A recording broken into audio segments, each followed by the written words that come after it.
I spent 33 years auditioning for a role I was never going to get. The beloved daughter. I was just the extra they called when logistics got messy. The truth finally hit me during a toast my father gave about real families sticking together, while a slideshow played behind him that somehow missed every single photo of me. I didn't know it yet, but a 25-year-old trust fund was about to correct the record for good. My life was built on a foundation of efficient, quiet competence. At 33, I was a senior project manager for a logistics firm in downtown Chicago.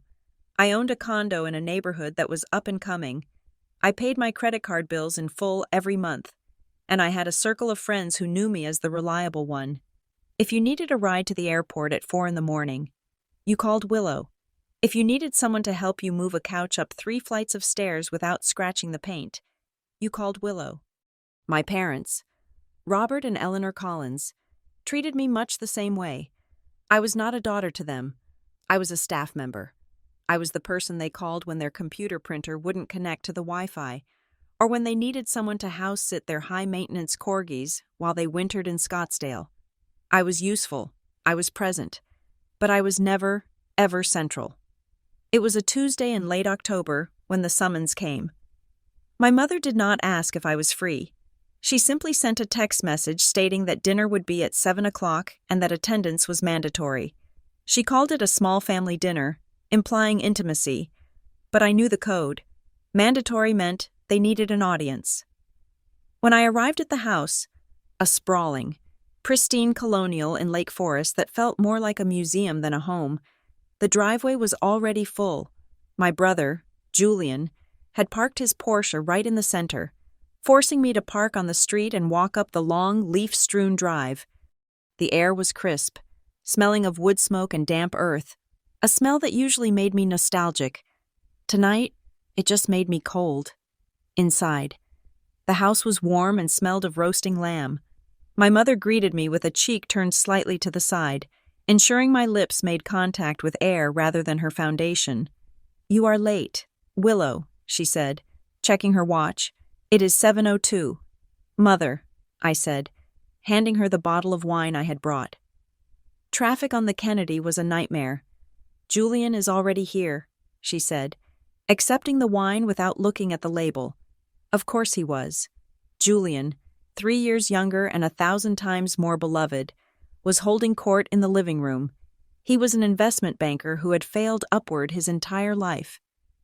Cushioned by my father's connections and my mother's ferocious defense of his mediocrity, I walked into the living room. My father was pouring scotch. He looked up, gave me a curt nod, and went back to filling Julian's glass. "Hello, Dad," I said. "Willow," he replied. "Grab yourself a water or something. We are starting the presentation in 10 minutes. Presentation. That was how the Collins family did dinner. There was always an agenda. We moved to the dining room. The table was set with the good china.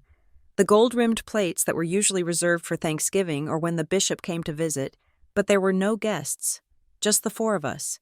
At the head of the table, my father had set up a projector screen. My mother tapped her spoon against her glass. "Your father and I have been doing some thinking," she began, her voice possessing that airy, terrifying lightness she used when she was about to deliver bad news. "We are updating our estate plans. We are updating everything. Actually, we want everyone on the same page so there are no surprises down the road." I sat up straighter. This was it. The conversation I had been dreading and hoping for. Maybe, finally, they were going to treat us as equals. My father clicked a remote. The screen flickered to life. It was a timeline of the family assets. The house in Lake Forest, the condo in Florida, the portfolio. "We want to ensure the legacy of this family is preserved," my father said, his voice booming slightly as if he were addressing a board meeting. "We have structured the main inheritance to keep the core assets intact." He clicked to the next slide. It was a photo of Julian, grinning on a sailboat, with the caption, "Future Steward." I waited for my slide. I waited for the acknowledgement of the decade I had spent managing their rental properties for free, or the years I had spent handling their taxes because their accountant annoyed them. The slide never came. Instead, The presentation shifted to a montage of family memories, set to a sentimental instrumental track. I watched, a tight knot forming in my throat. There was Julian at his graduation, Julian at his wedding, my parents in Paris, my parents at the club, Julian holding his newborn son. I was nowhere. I mean that literally. I was not in the background of the graduation photos. I was not visible at the Christmas parties.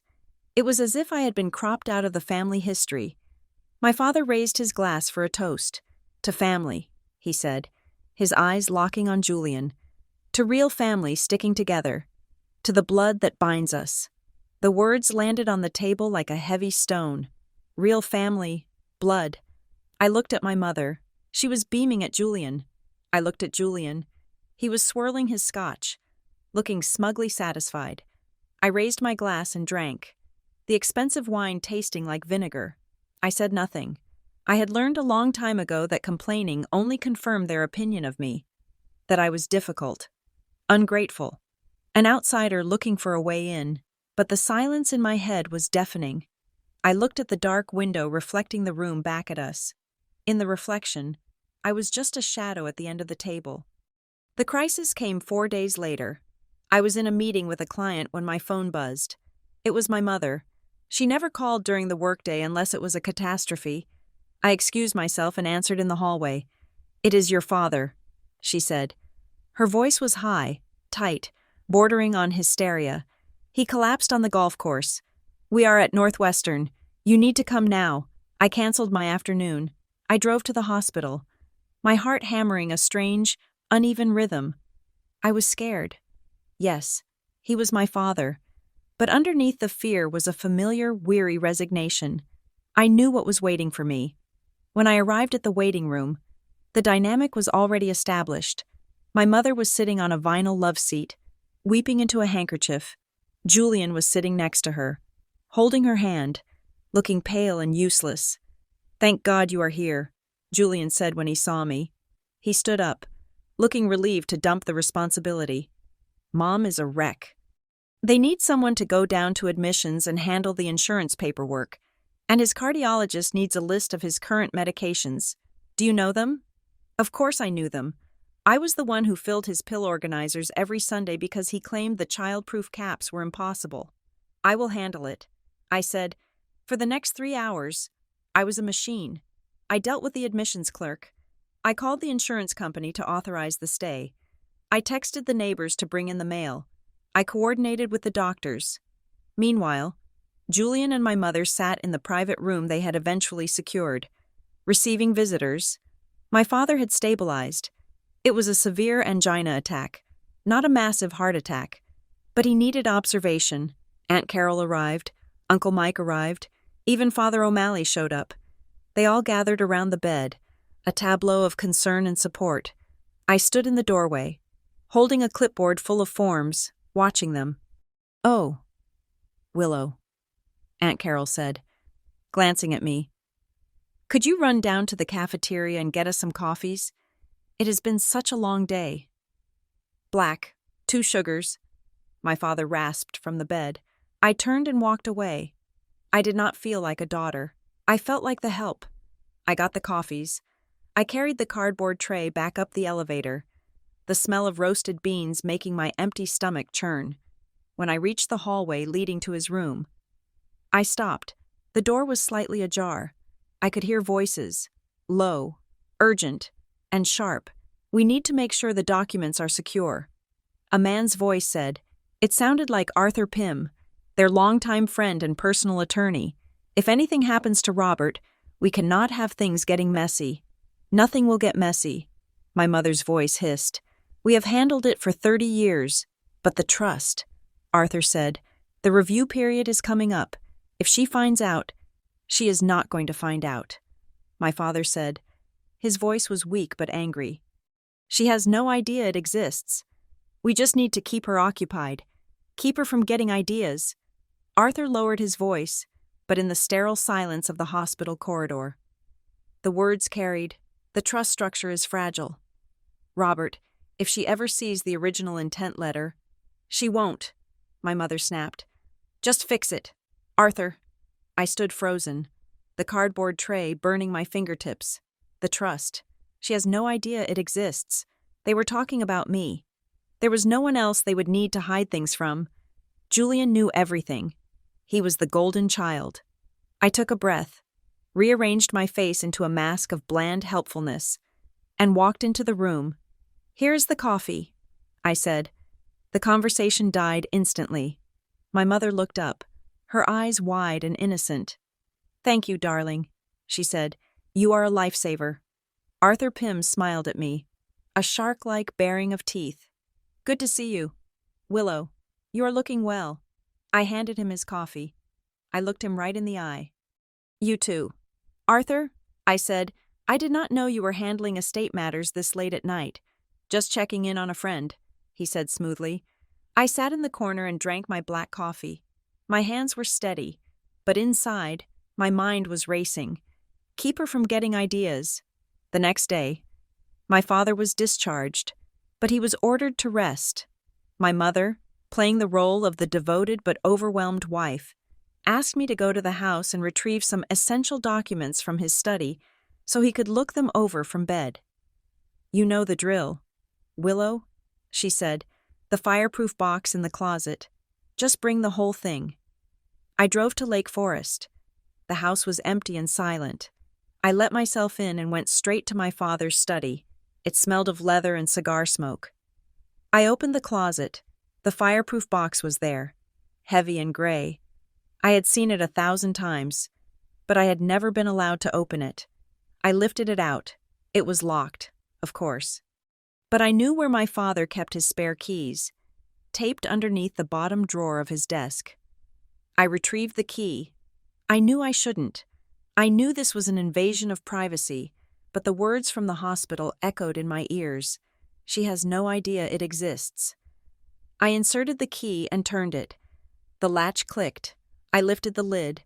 Inside, there were the usual papers, deeds, insurance policies, passports, but at the very bottom, buried under a stack of savings bonds, was a thick manila envelope. It looked old. The paper was yellowing at the edges. On the front of the envelope, typed in an old-fashioned typewriter font, were the words, "The Collins Family Trust, Beneficiary, W. Collins." My heart stopped. W. Collins. That could be me, Willow, or it could be William, my grandfather's name. But underneath the label was a stamp from a law firm I didn't recognize. Sterling Halloway, attorneys at law. I reached for the envelope. My fingers brushed the paper. The front door slammed downstairs. "Willow, are you up there?" It was my mother. She wasn't supposed to be here.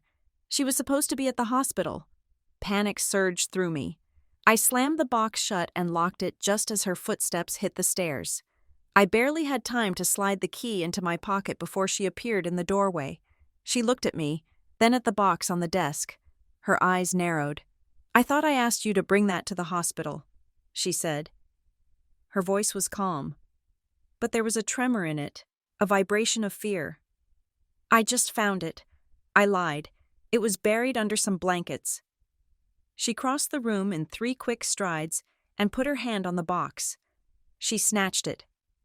Actually, it was a possessive, violent movement disguised as efficiency. "I will take it," she said. "I forgot I needed to grab a change of clothes anyway. You can go home, Willow. We have everything under control." She was hugging the box to her chest. Her knuckles were white. "Mom," I said, "is everything okay?" "Fine," she said. "Why wouldn't it be? Go home, Willow." She practically chased me out of the house. As I drove away, I looked in the rearview mirror. She was standing in the window, watching me go. 2 days later, Julian came to my apartment. This was unprecedented. Julian never came to the city unless he was meeting clients at a steakhouse.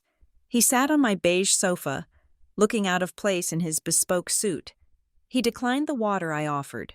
"Look, Willow," he started, "I wanted to talk to you about Dad." "Is he okay?" I asked. "He's fine, but Mom is worried. She thinks you are overextending yourself." "Overextending myself?" I asked. "I'm doing everything they asked me to do." "Exactly," Julian said. He leaned forward, resting his elbows on his knees. His face softened into an expression that mimicked concern. But his eyes were cold. "You are stressing them out. Willow, you are asking questions. You are hovering." "I am not hovering," I said, feeling my cheeks heat up. "I am helping." Julian sighed. He looked around my apartment with a critical eye. "You know," he said gently, "we appreciate you. We really do. But you have to understand the family dynamic. Dad is old-fashioned. He cares about legacy." "What does that mean?" I asked. "It means," Julian said, dropping his voice to a conspiratorial whisper, "that you shouldn't take things personally. You know how they are about blood." The word hung in the air between us. "Blood?" I asked. "We are the same blood." "Julian." He looked at me for a long second. A strange, pitying smile touched his lips. "Of course," he said. "I am just saying, don't go digging for things that aren't there. You will only hurt yourself. Stick to what you are good at. Willow, be the supportive daughter. Don't try to be the heir. It is not your role." He stood up, brushed invisible lint from his pants, and walked to the door. "See you at Thanksgiving?" he asked. I nodded, unable to speak. After he left, I sat on my sofa for an hour, staring at the wall. You know how they are about blood. It was a warning, and it confirmed everything I had ever feared. They didn't see me as one of them. I stood up and walked to my computer. I typed in the name I had seen on the envelope. Sterling Halloway. The search results were sparse. The firm didn't exist anymore. There were a few archived news articles from 15 years ago. Legal titan Halloway retires. Amidst malpractice allegations, Sterling Halloway dissolves. I dug deeper. I found an old address directory that listed their former office on Wacker Drive. I found a phone number in a cached PDF of a legal journal from the late 90s. I picked up my phone. It was a long shot. The number probably didn't even work. I dialed. It rang. Once, twice, law offices. A woman's voice answered. I froze. I hadn't expected a human. "Hello?" I said. "Is this Sterling Halloway?" There was a pause. That firm was acquired by Vance Legal Group a decade ago.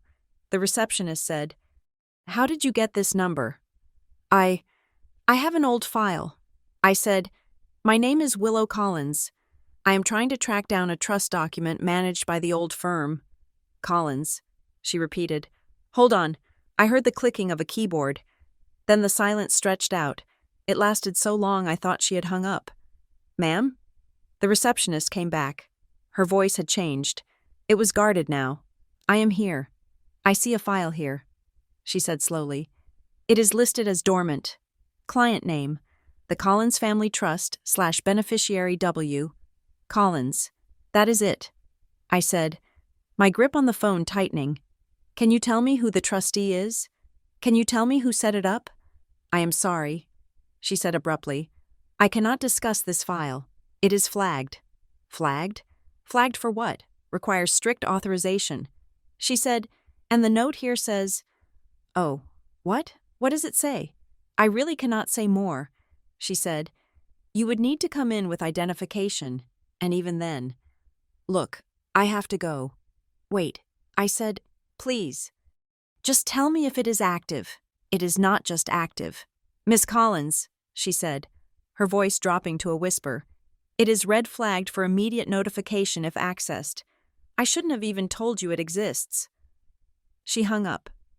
I sat there, the dial tone buzzing in my ear. Red flagged, immediate notification. My parents weren't just hiding money, they were guarding a fortress. I stood up and went to my filing cabinet. I needed to see something. I needed to see the beginning. I pulled out my own personal documents folder.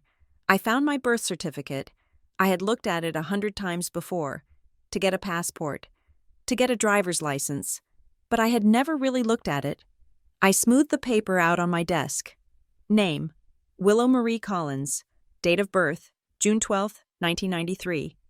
Mother, Eleanor Collins. Father, Robert Collins. It all looked normal. But then my eyes drifted to the bottom, to the witness line.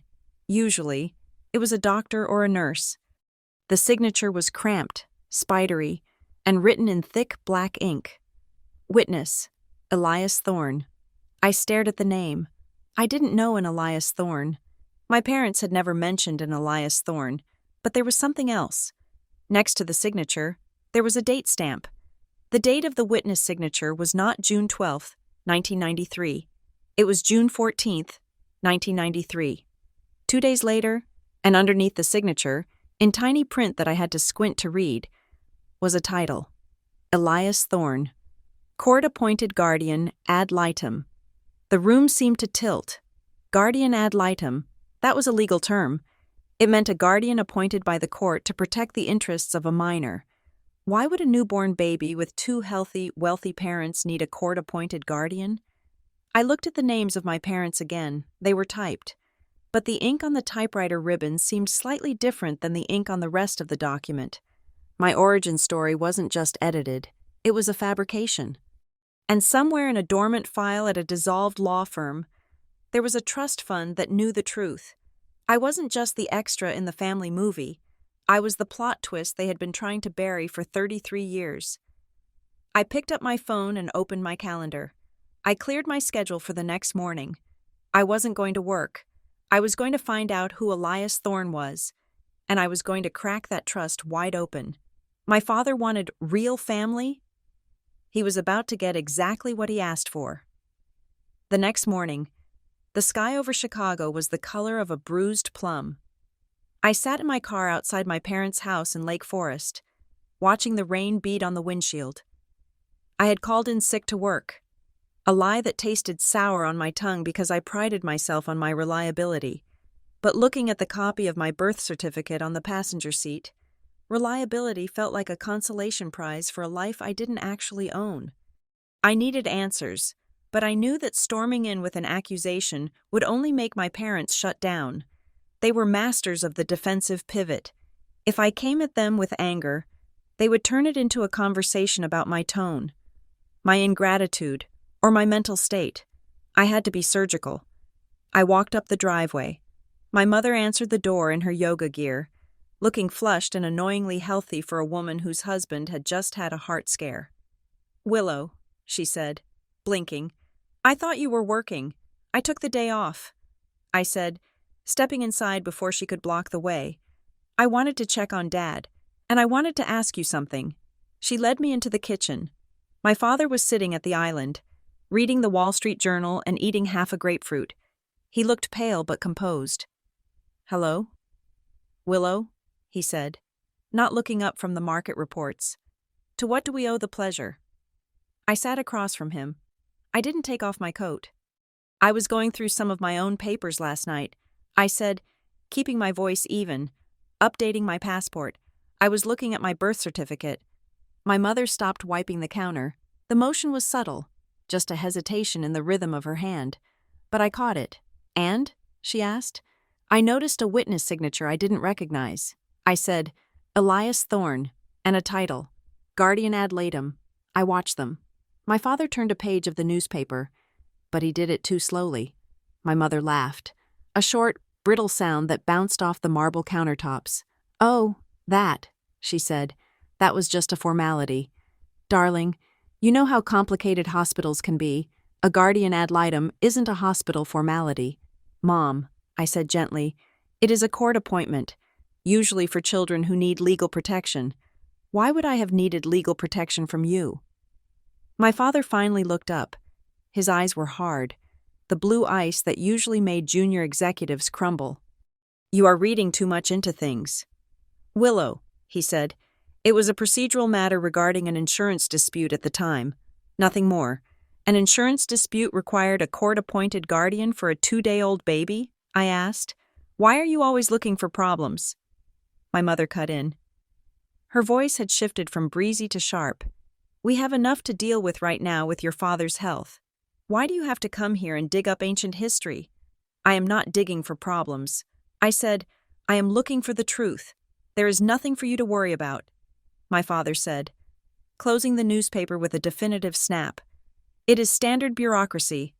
Now, if you are quite done interrogating us, I have calls to make." He stood up and walked out of the room. My mother gave me a look that was half pity, half warning. "Let it go."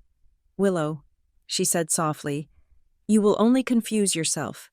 I left the house feeling colder than when I arrived. They hadn't just lied. They had done it with the polished vagueness of politicians. Standard bureaucracy, insurance dispute. They were nonsensical excuses. But they were delivered with such confidence that a younger version of me would have apologized for asking, but I wasn't that version anymore. I drove south, but I didn't go home. Instead, I headed toward Evanston, to a small bungalow on a tree-lined street. It belonged to Mrs. Higgins, a woman who had been my grandfather's secretary for 40 years before he passed away. She was the one person from that era who was still alive and, hopefully, lucid. Mrs. Higgins was 82, frail as a bird, but her eyes were sharp behind her oversized glasses. She welcomed me with tea and shortbread cookies that tasted like dust and vanilla. We sat in her living room, surrounded by porcelain figurines. It is so good to see you. Willow, she said, you look so much like him. Your grandfather. I mean, not your father. I smiled, taking a sip of the tea. That is actually why I'm here. Mrs. Higgins, I said, I have been thinking about Grandpa William lately, and about when I was born. She nodded, her gaze drifting to a photo of my grandfather on the mantel. He was a good man, a hard man. Sometimes, but good.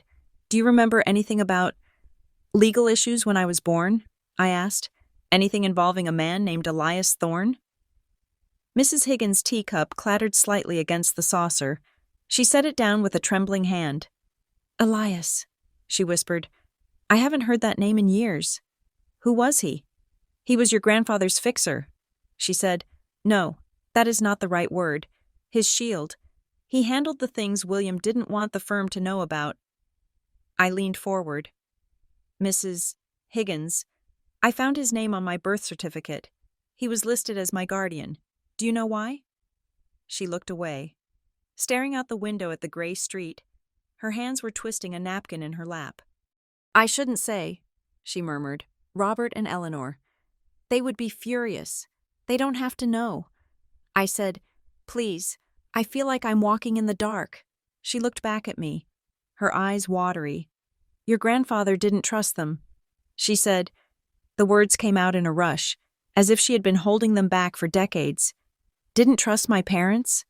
With you, she said. He didn't trust them with you. He thought they were too focused on the lifestyle, too focused on the image. He was afraid you would just be an accessory to them. The word hit me like a physical blow. Accessory. It was exactly how I had felt my entire life. So he hired Elias Thorne? I asked. He set something up, she said. A safety net. He wanted you protected. He told Elias, make sure the girl has a way out if she needs it. A way out. Mrs. Higgins? I asked, my voice steady despite the thumping of my heart. Do you know about a trust? A trust at Sterling and Halloway? She nodded slowly. The 25-year trust, she said. That is what he called it. He created it when you were 8 years old. It wasn't your parents. Willow. They hated it. They fought him on it. But it was his money. And it was his will. Why 25 years? Because he thought that by the time the trust matured, you would be old enough to understand who they really were. She said, he wanted you to be an adult. He wanted you to be ready. I left Mrs. Higgins' house with my mind reeling. The trust wasn't just money, it was a message. My grandfather, a man I barely remembered as a stern figure in a wool suit, had seen me. He had seen my isolation, even when I was a child, and he had planted a seed in the ground, waiting for me to grow tall enough to harvest it. I sat in my car and pulled out my phone. I had a voicemail. It was from a number I didn't recognize. Miss Collins. The voice was low, raspy, female. This is a former employee of the firm you called yesterday. I cannot give you my name. But I kept the message log. You are asking about the Collins file. I pressed the phone to my ear, holding my breath. Listen to me carefully. The voice continued. That file was built like a fortress for a reason. Standard inquiries will be blocked. Your parents have a standing suppression order on the file details, claiming privacy, privilege as your guardians. but you are not a minor anymore." There was a pause, and I heard the sound of a lighter clicking. "You need to file a request for disclosure of interest as a primary beneficiary, citing the Uniform Trust Code. Section 105, do not ask for information, demand an accounting, send it via certified mail to the compliance officer at Vance Legal Group. Attention to the legacy division. If you ask, they can ignore you. If you demand under statute, they have to respond within 10 days. The line went dead. I didn't know who she was. Maybe the receptionist I had spoken to. Maybe someone else who remembered Elias Thorne. But she had given me the key. I went straight to a FedEx office. I didn't have a lawyer yet. I couldn't trust the family attorneys, so I drafted the letter myself on a rented computer. I used the language the woman had given me. Request for disclosure of interest. Uniform Trust Code. Demand for accounting. I signed it. I sealed it. I sent it certified. Return receipt requested. The clock had started. 24 hours later, the reaction hit. I was at my desk at work, trying to focus on a shipping manifest, when my cell phone rang. It was my mother. "Willow," she chirped. Her voice was bright, airy, completely devoid of the tension from yesterday. "Hello, Mother," I said, wary. "Your father and I were just talking." She said, "We feel terrible about how we left things yesterday. We have been so stressed with everything, and we took it out on you. We want to make it up to you." "Make it up to me?" I asked. "Yes, we want to take you to brunch. Just the three of us, no Julian. We want to really talk, connect. Sunday at the Drake?" The Drake was their power spot. It was where they took clients they wanted to impress, or enemies they wanted to disarm. "Sunday works," I said. "Great. 11 o'clock. We are looking forward to it." "Darling." I hung up, staring at the phone. Darling. She hadn't called me darling since I was 6. They knew. The legal request must have triggered a notification. The fortress had sent up a flare. And now my parents were scrambling to put out the fire with mimosas and eggs Benedict on Sunday. I dressed in my armor, a sharp navy blazer, tailored trousers, and heels that clicked loudly on the marble floor of the hotel lobby. I walked into the dining room and saw them immediately. They had the best table, by the window. My father stood up when I approached. He actually hugged me. It was a stiff, awkward embrace, smelling of expensive cologne and fear. "You look wonderful, Willow," he said. "You look well." "Dad," I said. "How is the heart?" "Stronger every day," he said, patting his chest, "especially now that we are all here." We sat down. The waiter brought mimosas without us asking. My mother smiled at me, her eyes crinkling at the corners in a way that looked practiced in a mirror. "So, Willow," she began, buttering a roll with aggressive precision, "we have been doing a lot of reflection about the family, about the future."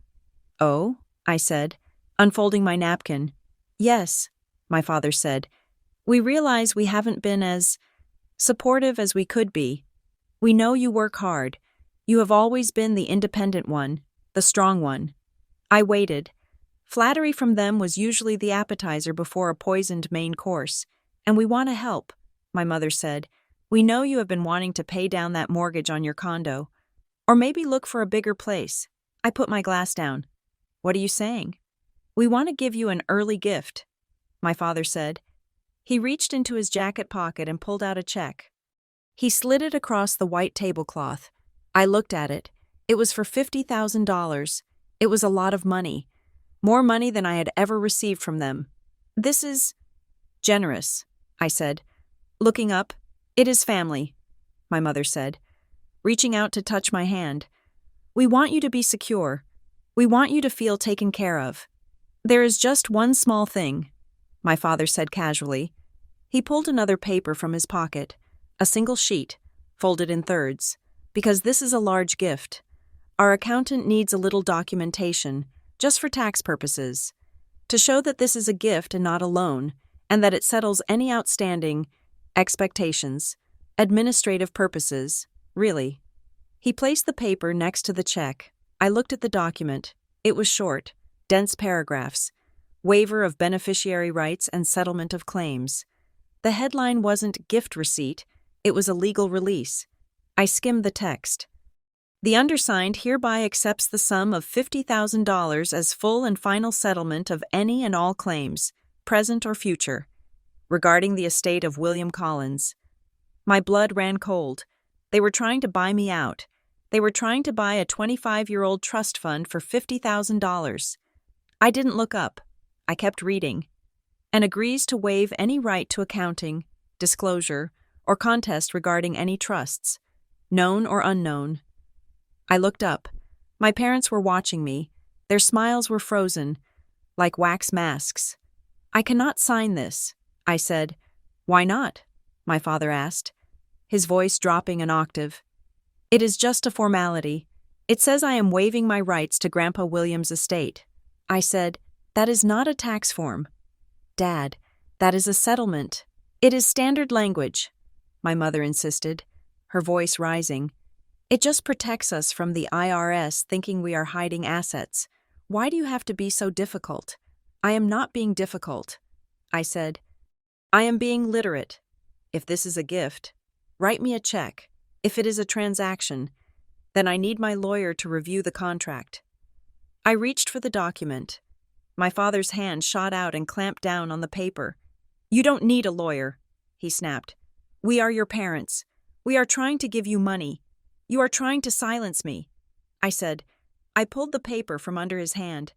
He tried to grab it back, but I was faster. I folded it and put it in my purse. I will have it reviewed and get back to you, I said. The mood at the table didn't just shift. It shattered. My mother's face twisted. The loving mask dissolved, revealing the snarl underneath. After everything we did for you, she hissed, we clothed you, we fed you, we gave you a good life, and this is how you repay us? By sneaking around? By threatening us with lawyers? I am not threatening anyone, I said, standing up. I just want to know what is in the trust. You are not entitled to anything, my father shouted. The restaurant went silent. People at nearby tables turned to look. My father didn't care. His face was red, the veins in his neck bulging. It was his money, he said, but we are the ones who managed the family. We are the ones who kept up appearances. You think you deserve a piece just because you were born? You are nothing without us. Entitled. The word burned. It was the insult they threw at millennials, at employees, at anyone who asked for fairness. But hearing it from him, it sounded like a diagnosis. You are not entitled to love. You are not entitled to truth. I looked at him, really looked at him. I saw a scared, greedy old man who was terrified of losing control. I am not asking for what is yours. Dad, I said quietly, I am asking for what is mine. I turned and walked out of the restaurant. I left the $50,000 check on the table. I drove straight to the office of David Chen. He was an independent attorney I had found through a colleague, someone who had no country club memberships and no connections to the Lake Forest social circuit. I met him in his office on a Sunday afternoon. I had called him in a panic, and he had agreed to see me. He read the document I had taken from the brunch. He read it twice. This is a poison pill. Willow, he said, taking off his glasses. What do you mean? If you had signed this, you would have effectively disinherited yourself. See this clause here? Waives rights to any trusts, known or unknown. That is broad language. It is designed to close the door on something specific without naming it. He flipped the paper over. And look at this, he said, pointing to a small code at the bottom of the page. Reference TR-98-WC-COLL. What does that mean? It is a file reference. David said, TR for trust. 98 for the year 1998, 28 years ago, WC for Willow Collins. This document wasn't drafted by your parents' usual accountant.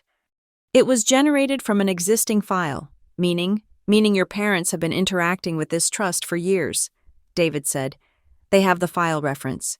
They likely have been trying to find a way to access the principal, or dissolve it. But the terms probably prevented them, so they needed you to sign it away. They tried to trick me. I said, staring at the floor. They bought me brunch to trick me out of my inheritance. It is worse than that. David said grimly, if they are this desperate, it means the trust is about to vest, or something triggered a timeline. He handed the paper back to me. Do not sign anything. Do not talk to them without a recording device or a witness. We wait for the response to your formal request. I didn't have to wait long. 2 days later, I came home to find a notice on my door from the post office. Certified mail, attempted delivery. I went to the post office the next morning before work. The clerk handed me a thick, heavy envelope. It wasn't from my parents. It was from Vance Legal Group, Legacy Division. I sat in my car in the parking lot and tore it open. Inside was a formal letter on heavy, cream-colored bond paper. Dear Ms. Collins. Reference: the William Collins Irrevocable Trust, established 1998. We are in receipt of your request for disclosure. Please be advised that pursuant to the terms of the trust instrument, your inquiry has triggered the mandatory beneficiary access protocol. You are hereby notified of a formal reading and compliance meeting scheduled for November 12th at 10 a.m. at our offices. Attendance is mandatory for the primary beneficiary. I scanned the rest of the letter. I looked for the distribution list. Usually, legal letters were copied to all parties. CC, Robert Collins. CC, Eleanor Collins. I looked at the bottom of the page. CC, file. That was it. My parents weren't copied. They weren't invited. The letter was addressed to Willow Collins, alone. I ran my thumb over my name. For 33 years, I had been the plus one, the afterthought, the background character. But looking at this letter, I realized the truth. In the eyes of this trust, in the eyes of my grandfather, I wasn't the extra. I was the only one who mattered. I started the car. The engine roared to life. I had a meeting to prepare for. And for the first time in my life, I wasn't afraid of what my parents would say. I was afraid of what they would do when they realized they had lost. The elevator ride to the 42nd floor of the Vance Legal Group building felt less like an ascent and more like a decompression. My ears popped. The city of Chicago shrank beneath me, turning into a grid of gray steel and wet pavement, until the people were just specks and the cars were moving toys. Beside me, David Chen adjusted his briefcase. He looked calm, his expression one of professional detachment, but I could see the tightness in his jaw. Ready? He asked. No, I said honestly, but let us go anyway. The doors slid open. The lobby of the Legacy Division was silent, carpeted in a plush, sound-absorbing wool that made our footsteps vanish. A receptionist who looked more like a curator at a modern art museum escorted us to a conference room at the end of the hall. The room was vast, dominated by a table made of a single slab of walnut. At the far end sat a man who looked like he had been carved out of the same wood. He was older, perhaps in his late 60s, with silver hair combed back severely and a suit that cost more than my car. Ms. Collins, he said. Standing up, I am Arthur Vance. I am the managing partner of the Trust Division. Thank you for coming. He did not smile. He did not offer coffee. This was not a social call. I sat down. David sat next to me, opening a notepad. We are here pursuant to the Beneficiary Access Protocol, David said. Mr. Vance nodded. He opened a thick leather binder in front of him. Correct. Mrs.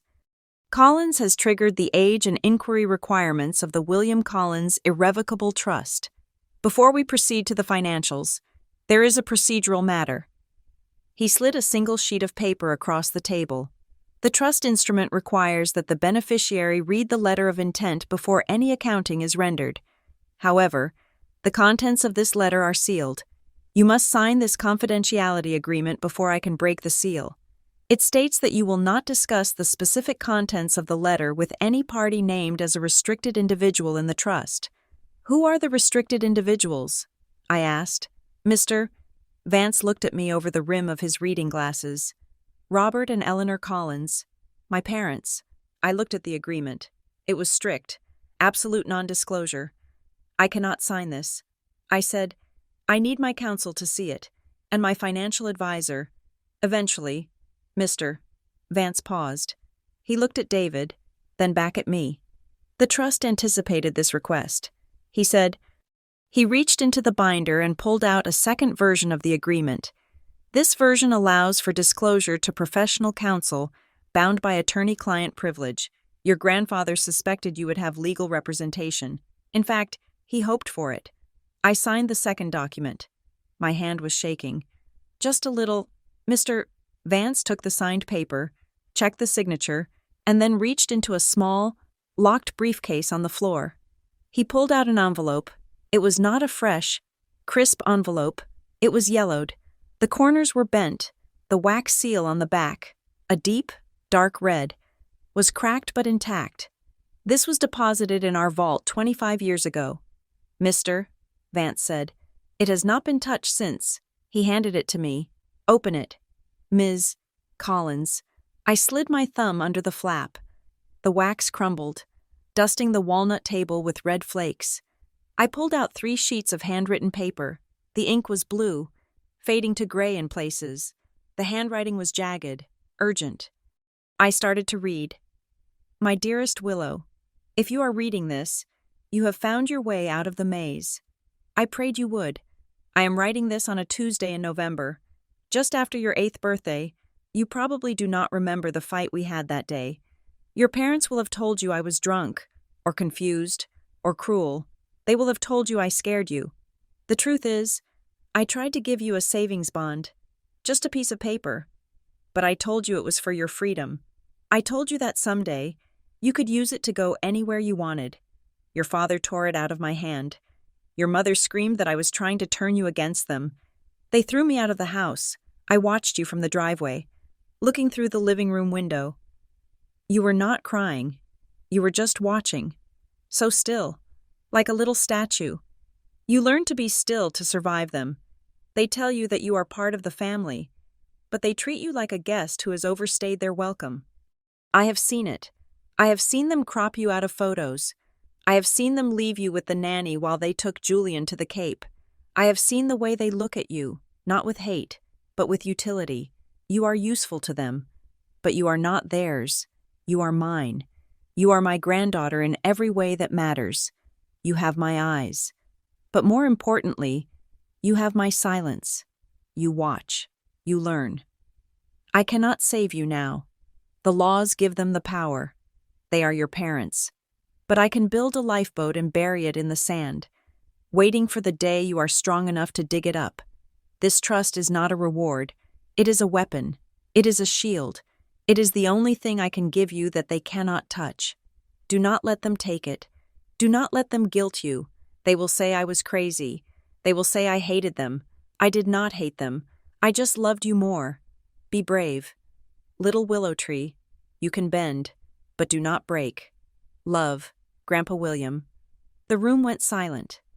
The only sound was the hum of the air conditioning and the blood rushing in my ears. I remembered that day. The memory had been buried under layers of family gaslighting. I had always remembered it as the day Grandpa William made a scene. My mother had told me he was off his medication. My father had said he was dangerous. I had spent 20 years believing that my grandfather was a chaotic, scary man who had ruined my 8th birthday, but now, reading the letter, the image shifted. I saw the paper in his hand. I saw the desperation in his eyes. He wasn't scary. He was terrified for me. He had seen the dynamic. He had seen that I was the scapegoat and Julian was the golden child. Decades before I had the vocabulary to understand it myself. I didn't feel triumph. I didn't feel the thrill of inheritance. I felt a crushing, suffocating grief. I grieved for the 8-year-old girl who had stood in that window, watching the only person who truly saw her get driven away. I grieved for the years I had spent trying to please people who were incapable of being pleased. I grieved for the loneliness I had normalized, thinking it was just my personality, when in reality, it was a condition imposed on me. I put the letter down. I couldn't breathe. "Excuse me," I whispered. I stood up and walked out of the conference room. I didn't run, but I walked fast. I made it to the ladies' room down the hall and locked myself in a stall. I didn't cry. I couldn't. The pain was too deep for tears. It was a dry, hot ache in the center of my chest. I pressed my forehead against the cool metal of the stall door and breathed. In, out, in, out. He loved me. He saw me. I wasn't the extra. I was the protagonist. I washed my face with cold water. I looked at myself in the mirror. My eyes were red, but my jaw was set. I looked like him. Mrs. Higgins was right. I had his face. I walked back into the conference room. Mr. Vance and David were waiting. They hadn't moved. They hadn't spoken. "I am ready," I said, sitting back down. Mr. Vance nodded respectfully. He turned the page of the binder.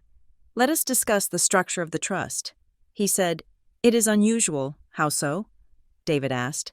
"Usually, a trust has a beneficiary and a trustee. The parents, in the case of a minor, are often the de facto guardians of the trust. But William Collins established a different category for Robert and Eleanor Collins. He pointed to a clause in the document. They are listed as conditional custodians with restricted access. What does that mean?" I asked. "It means they were never the trustees." Mr. Vance explained. "They were never allowed to manage the money. They were permitted to receive annual summaries of the trust's performance, but only if they complied with strict reporting requirements regarding your welfare." Reporting requirements? Yes, they had to submit annual proof of your residency, your education, and your health. And they were strictly forbidden from borrowing against the trust, pledging it as collateral, or even acknowledging its existence to third parties without the trustee's permission. "And did they comply?" David asked. Mr. Vance's face tightened. He flipped to a tab labeled Compliance Log. He spun the binder around so I could see it.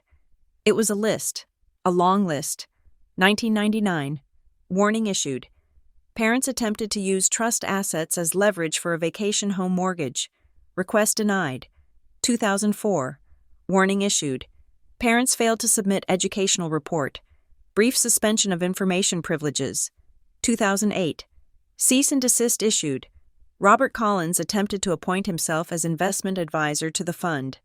2015. Critical warning. Parents inquired about hardship withdrawal for personal debts. Denied. I ran my finger down the list. It went on and on. Every few years, they had tried to pick the lock. They had tried to break in. They knew. I said, my voice cold. They knew the whole time. They knew the trust existed, Mr. Vance said. They did not know the amount, and they did not know the terms of the distribution. They assumed that once you turned 30, they could convince you to sign it over, or that they could pressure you into dissolving it. That is why they invited me to brunch, I said. That is why they wanted me to sign that waiver. They knew the clock was running out. Precisely. Mr. Vance said, when you contacted us, it triggered a final audit. We found that they had actually attempted to refinance their Lake Forest home 3 weeks ago, listing anticipated family trust distribution as a repayment source on their application to a private lender. They were spending my money before I even knew I had it. That is fraud, David said quietly, or at least, attempted fraud. Mr. Vance nodded, which brings us to the current situation. By attempting to coerce you into signing that waiver, and by misrepresenting the trust to lenders, they have violated the non-interference clause. He turned to the final page of the document. The trust designates you as the protected party. The assets are yours. But William inserted a contingency. If the restricted individuals, your parents, attempt to interfere with your access, coerce you, or fraudulently leverage the trust, what happens? I asked. The assets remain yours. Mr. Vance said, but a secondary clause activates. Any potential stipends or allowances that might have been arguably available to them for family support are instantly revoked, and more importantly, he pointed to a paragraph in bold text. If coercion is proven, the trustee is authorized to redirect the entirety of the residual estate, anything not distributed directly to Willow Collins, to the North Star Foundation. What is the North Star Foundation? It is a charity your grandfather established, Mr. Vance said. It supports foster children who have aged out of the system without family support. I stared at the paper. Grandpa William really had thought of everything. He had built a trap door. If my parents tried to steal from me, the money would go to children who actually needed parents. My phone buzzed on the table. I ignored it. It buzzed again and again. Long, angry vibrations that rattled the wood. I looked at the screen. Mother. Then a text came through. Then another. Call us immediately. We know you are there. Don't you dare do this. They know. I said, Mr. Vance checked his watch. The formal notice of the meeting would have been delivered to their address via courier 10 minutes ago, he said. As required by the disclosure laws, they have been notified that the trust has vested and that you are in full control. My phone rang again. Father. I picked it up. I didn't want to, but I needed to hear it. I needed to know if there was anything left to save. I put it on speaker. Hello? Willow. My father's voice roared through the pristine conference room. It was distorted, breathless with rage. You ungrateful little… Robert, stop. My mother's voice cut in, shrill and panicked. Willow, darling, listen to us. You don't understand what you're doing. You are being manipulated by those lawyers. I am reading Grandpa's letter. Mom, I said. My voice was surprisingly steady. I am reading about my 8th birthday. Silence. A heavy, guilty silence. That old man was senile. My father spat. He didn't know what he was writing. He knew exactly what he was writing. I said, he knew you would try to use me. He knew you would try to steal this. Steal? My mother screamed. It is family money. It belongs to all of us. We carried this family for 30 years. We supported you, and now you are going to hoard it? You didn't support me? I said, you tolerated me. If you do this, my father threatened, his voice dropping to a low, menacing growl. If you cut us out, you will destroy this family. We will never speak to you again. Julian will never speak to you again. You will be alone. I looked at David. I looked at Mr. Vance. I looked at the letter from my grandfather. I had been alone for 33 years. I had been alone at the dinner table. I had been alone in the family photos. I realized then that the family they were threatening to destroy was a myth. It was a stage play they had written, and I had just walked off the set. I am not destroying the family. Dad, I said, I am just finally reading the script. Willow, my mother started. I am hanging up now. I said. I tapped the red button. The silence rushed back into the room. I looked at David. I want to invoke the protection clause. I said. David nodded. We will file the motion. I want to make sure they cannot access a single penny. I said. And I want to make sure they cannot contact me. Mr. Vance pulled a form from the binder. This is a directive for communication. It instructs the trustee to filter all correspondence. I signed it. Then I picked up my phone. I went to my contacts. Mother, block contact. Father, block contact. Julian. I hesitated on Julian, my brother, the one who had told me not to take things personally. You know how they are about blood. He knew too. He might not have known the details, but he knew the dynamic. He had benefited from it his whole life. He had watched me be the servant while he played the prince, and he had never once offered to switch places. Julian, block contact. I put the phone down. I felt lighter. It wasn't happiness. It wasn't relief. It was the feeling of dropping a heavy backpack after hiking for miles. My shoulders ached, but I could stand up straight. I looked at Mr. Vance. What happens next? Now. Mr. Vance said, closing the binder. We transfer the funds, and we prepare for the war, because they will not go quietly. I know, I said. I stood up, smoothing my skirt. I walked to the window and looked out at the city. The rain had stopped. The clouds were breaking, revealing patches of hard, pale blue sky. I wasn't chasing their love anymore. I wasn't auditing for the role of daughter. I was the CEO of my own life, and I had a lot of work to do. The silence of my phone should have been peaceful. For the first time in 33 years, I was not on call. I was not fielding frantic texts about lost passwords, or demands to host dinner parties, or guilt trips about not visiting enough. I had blocked them. Technically, I was free. But silence, I learned quickly, is not the same thing as peace. While my phone was quiet, the world around me was getting loud. My parents, realizing they could not breach the digital wall I had erected, decided to lay siege to the perimeter. They launched what could only be described as a charm offensive, weaponizing the one thing they cared about more than money, their public image. It started on Facebook. My mother, a woman who usually only posted photos of her garden or her accolades from the garden club, suddenly became an archivist of family nostalgia. She posted a grainy photo of me as a toddler, sitting on my father's shoulders at the zoo, missing these simple days. The caption read, "Family is the only thing that truly matters. Praying for healing and reconnection. Unconditional." Family. First. It was a masterclass in narrative control. To the outside world, it looked like a heartbroken mother reaching out to an estranged child. To me, it was a threat. She was publicly claiming the moral high ground, positioning herself as the victim of a wayward, confusing daughter. Then came the flying monkeys. My Aunt Carol was the first.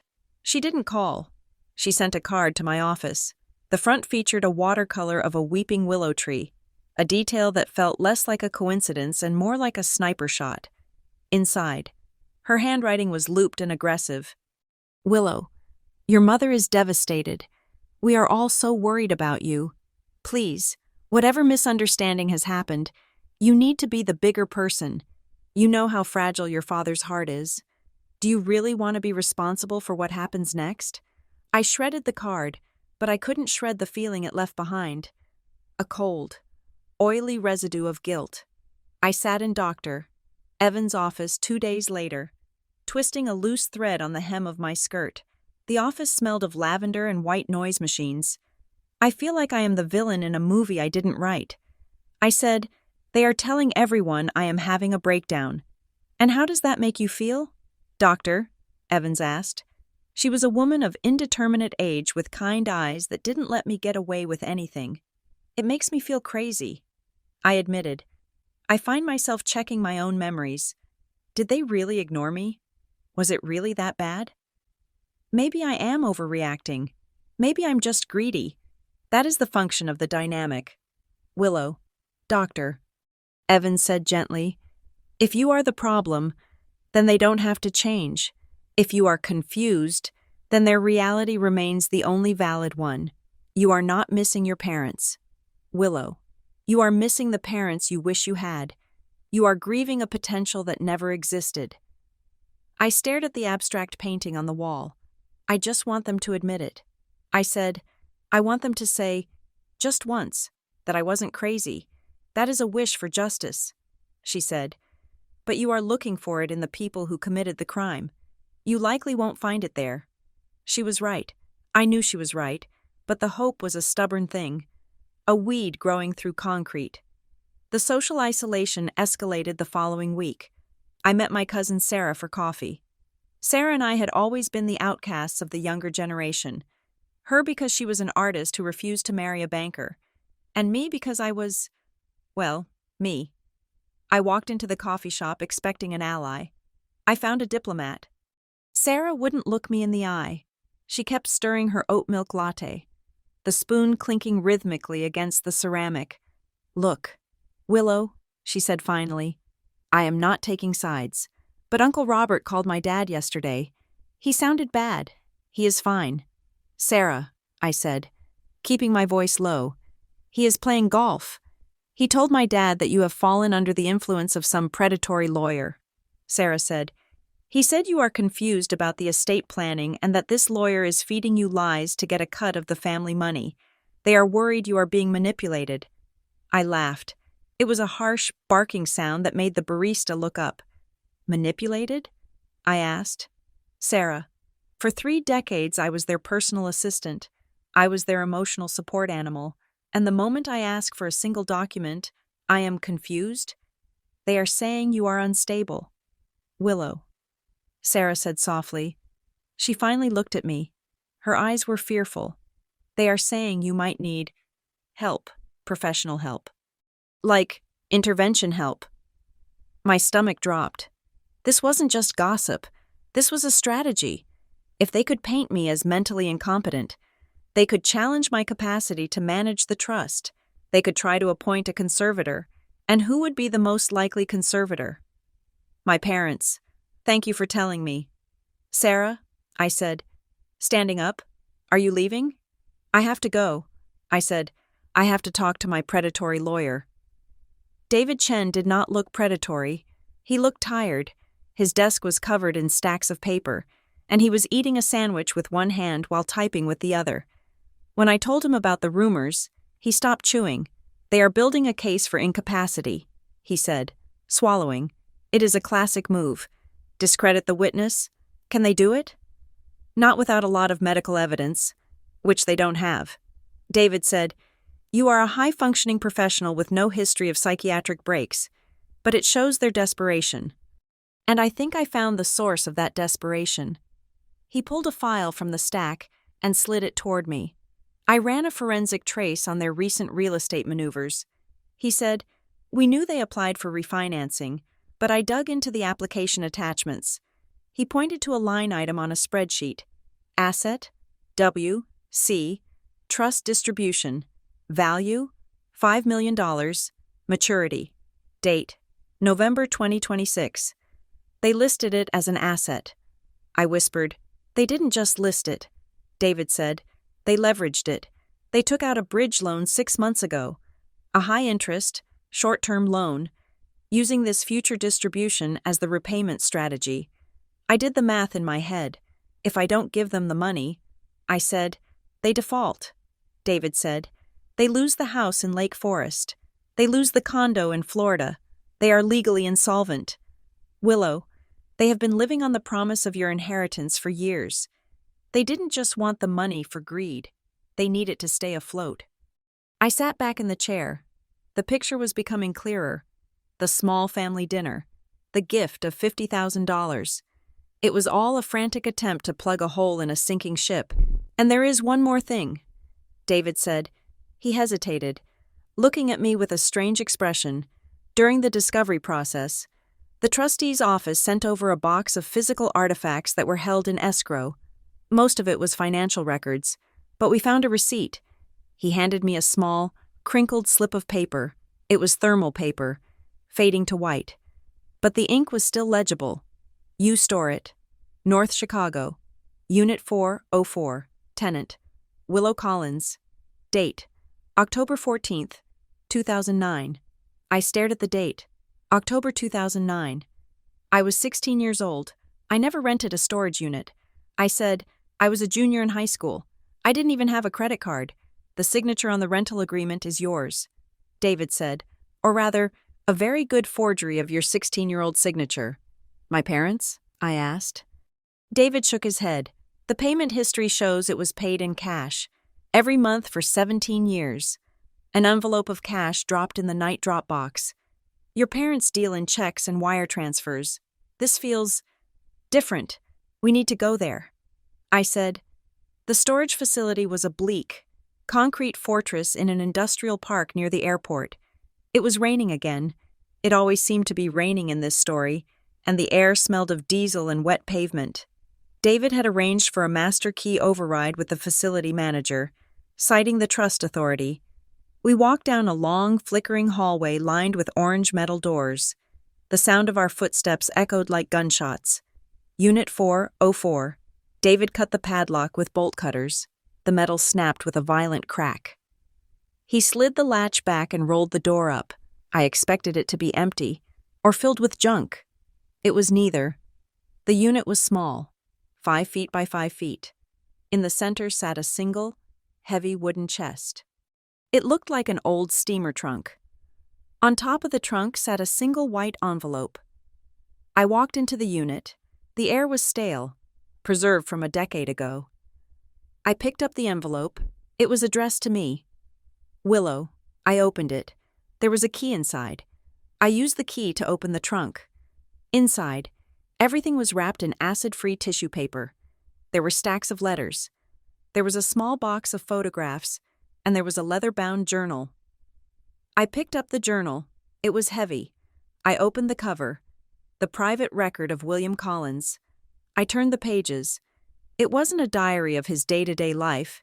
It was a log, a surveillance log. June 1998. Robert asked for a loan again.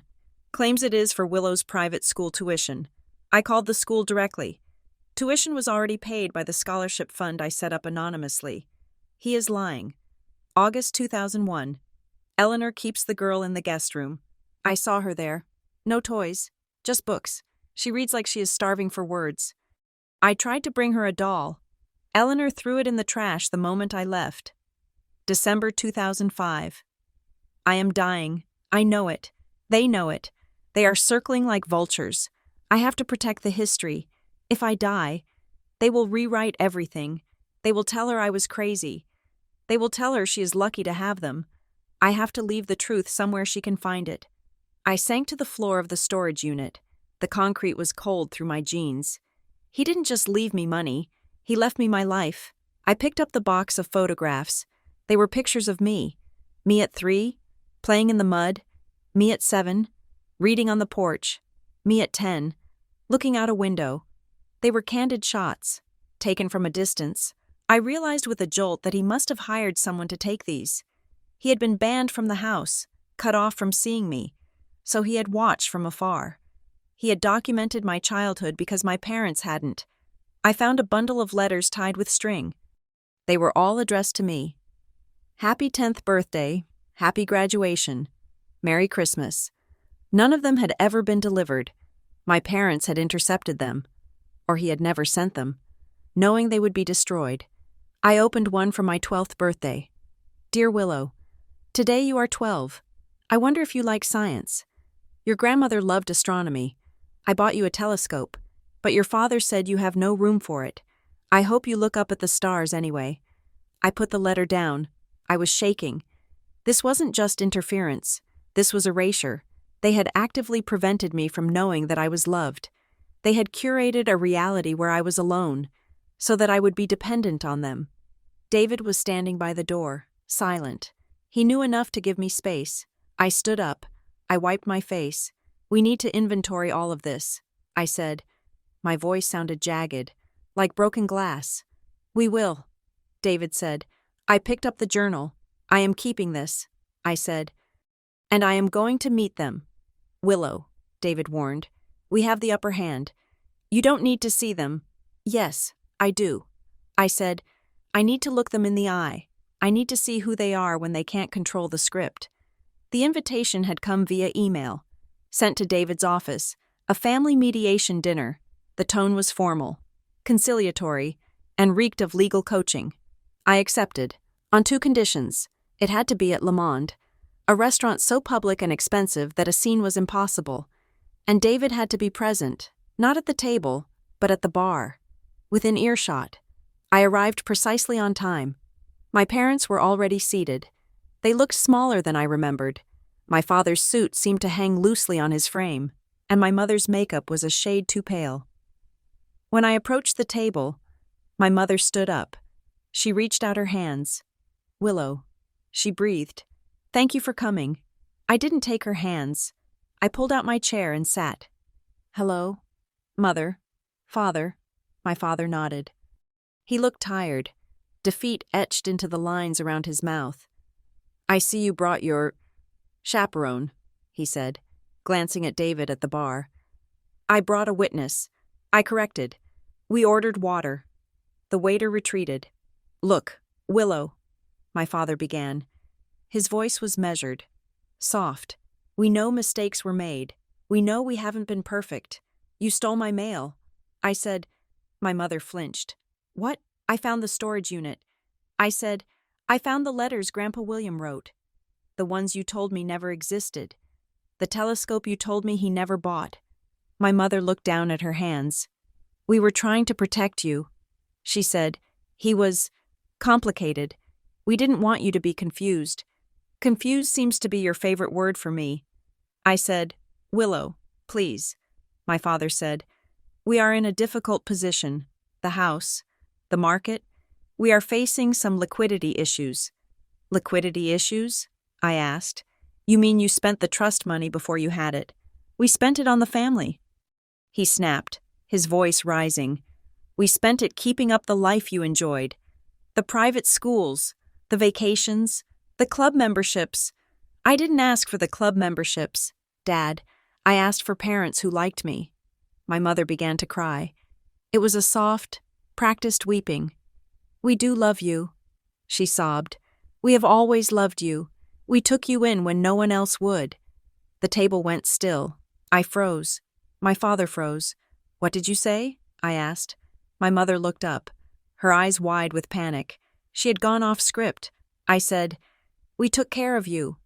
"No," I said, leaning forward. "You said you took me in when no one else would." My father put a hand on her arm. "Eleanor, stop. What does that mean?" I demanded. "The guardian ad litem. Elias Thorne. Why was he on my birth certificate? Why did you need to take me in?" My father slammed his hand on the table. The silverware jumped. "Because you were a liability," he hissed. The veneer of the grieving father vanished, replaced by the cornered animal. "Robert!" my mother shrieked. "Tell her!" He yelled at my mother. "Tell her the truth she is so desperate for." He turned to me, his face red and twisted. "You think you are some precious heir? You think William loved you? He tried to take you from us the day you were born. He sued for custody. He said we were unfit." "Why?" I asked. "Why would he say that?" "Because we didn't want you," he shouted. The words hung in the air, suspended in the hum of the restaurant conversation. "We didn't want a child," he said, his voice dropping to a venomous whisper. "We wanted to travel. We wanted our lives. But your mother got pregnant, and William threatened to cut us off if we didn't keep it. He forced us to have you. He used his money to force us to play house." I stared at him. The world seemed to tilt on its axis. "So he hired Elias Thorne to make sure we didn't have an accident." My father sneered. "To make sure we actually brought you home. You weren't a daughter. Willow. You were the ransom payment we had to keep to get our allowance." I felt the blood drain from my face. Everything made sense. The coldness, the utility, the way I was an extra in the photos. I was an obligation. I was a contractual requirement they had to fulfill to keep the money flowing from my grandfather. And when he died, they kept me around because they knew the trust was coming eventually. My mother was staring at the tablecloth, tears streaming down her face. She wasn't denying it. I reached into my purse. My hand was shaking, but I forced it to be steady. I pulled out my phone. It was face down on the table. I tapped the screen. "Stop recording." I picked up the phone. "Thank you," I said. My voice sounded like it belonged to someone else, someone stronger. "Willow." My mother whispered. I stood up. I looked at the man and woman who had raised me. They looked like strangers. They looked like employees who had finally been fired from a job they hated. "You mentioned the anti-coercion clause." "Dad," I said. He looked at me, confusion clouding his anger. "What about it?" "It says that if you attempt to coerce me, the assets go to charity. But there is another clause, the material breach of intent clause." I held up the phone. "Admitting that my existence was a financial transaction? Admitting you only kept me to access Grandpa's money? That is a material breach. I don't need to cut you off." I said, "You just cut yourselves off." I signaled to David. He stood up from the bar. I walked away. My father shouted something behind me. I didn't hear the words. All I heard was the sound of my heels on the floor, clicking a rhythm that sounded like a clock ticking down to 0. I walked out of the restaurant and into the cool night air. The city lights were blurring. I leaned against the brick wall of the building and took a deep, shuddering breath. I wasn't a Collins. Not really. I was a transaction. But as I looked at the recording saved on my phone, I realized something else. Grandpa William had known. He had known they didn't want me. And he had loved me enough to force them to keep me alive. And then he had saved everything he had to give me a way out. I wasn't a transaction to him. I was the investment, and it was finally time to cash out. The morning after the dinner at Le Monde, the war moved from the emotional to the procedural. I sat in David Chen's office, watching him stack files with the rhythmic precision of a card dealer. The air in the room was thick with the scent of old paper and aggressive coffee. "We are filing for an emergency injunction," David said, sliding a document toward me for review, "and a motion to enforce. We are attaching the recording from the restaurant as Exhibit A." I looked at the paperwork, Willow Collins versus Robert and Eleanor Collins. Seeing the names typed out like that, separated by the adversarial verses, made my stomach turn. It looked like a divorce. In many ways, I suppose it was. "What does this do?" I asked, tracing the bold letters of the header. "It freezes them," David said. "It compels the trustee to lock down all discretionary disbursements immediately. It also triggers a formal investigation into tortious interference with an expectancy of inheritance. Basically, we are telling the court, and the trustee, that your parents have been actively trying to defraud you of your rights." The trustee, Mr. Vance, didn't wait for a court order. 2 hours after David sent the digital files, including the audio recording of my father admitting to the ransom nature of my birth, Vance's office responded. "Compliance review, scheduled, November 20th, attendance mandatory." It was a summons, the final audit. My parents, however, were not the type to wait for a judge to tell them they had lost. They operated on the belief that reality was negotiable if you just found the right price point. 3 days after the filing, a courier arrived at my condo. He carried a thick, linen-textured envelope with the logo of a high-end mediation firm, not their usual lawyers, but a boutique crisis management agency. I opened it at my kitchen island. Inside was a document titled Family Preservation and Private Settlement Agreement.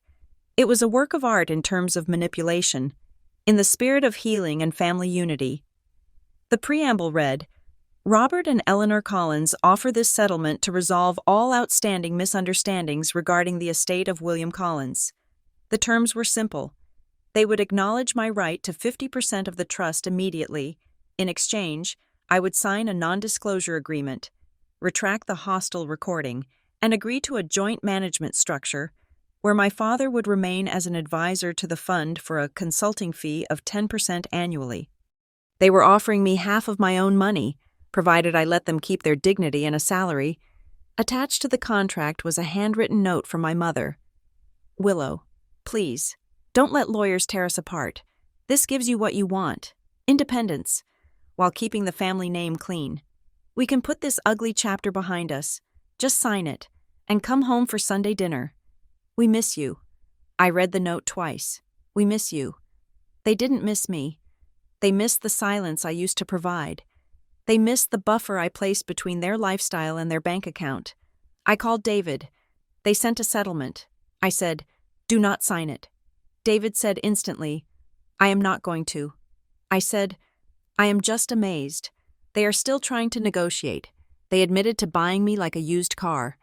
And they think a consulting fee will fix it. Reject it." David said, formally, "And Willow? Yes? Get ready. When the carrot doesn't work, they will use the stick." The stick came in the form of a ghost. A week before the hearing, David called me into his office. He looked unusually animated. "You know how we suspected there was more to the legal suppression than just your parents?" he asked. "How we thought they must have had help burying the truth about Elias Thorne and the guardianship?" "Yes," I said. "Well, someone else remembers." David turned his laptop screen toward me. It was an email from a secure, encrypted account. The subject line was simply, "Regarding the Collins file. To Mr. Chen. I am a retired attorney. I was a junior associate at the firm that handled the Collins matters in the late 90s. I cannot give my name for pension reasons, but I have followed the recent filings in the probate court. I am willing to provide a sworn affidavit regarding the events of June 1993. Robert and Eleanor Collins did not just accept the guardianship arrangement, they actively pressured the senior partners to seal the court records. They threatened to pull their other business accounts if the term guardian ad litem ever appeared on public school registration forms or medical records. They wanted the paper trail to disappear. They explicitly instructed us to keep things simple and avoid paperwork that raises questions. The trust was not just money, it was a contractual counterweight. William Collins made them sign a stipulation. The child must never be treated as lesser than the natural-born heir. If that condition was violated, the parents forfeit their standing. I have the original meeting notes. I kept them. I knew this day would come.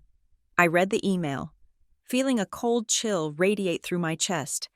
The child must never be treated as lesser. That was the specific promise. That was the contract. My entire life, every missed photo, every exclusion, every time I was left behind while Julian went to sailing camp, wasn't just bad parenting. It was a breach of contract. They had taken the money to raise me, and then they had violated the terms of the deal every single day for 33 years. We have them, David said softly. With this testimony, we don't just prove interference. We prove bad faith from day one. I looked at the screen. Why? I asked, the word coming out as a whisper. Why would they take the risk? If they knew they could lose the money, why treat me so badly? Because they are narcissists. Willow, David said, they didn't believe the rules applied to them. They thought they could outsmart a dead man, and they thought you would never be smart enough to figure it out. My parents, sensing the walls closing in, decided to play their final card, the court of public opinion. If they couldn't control me legally, and they couldn't buy me off, they would shame me into submission.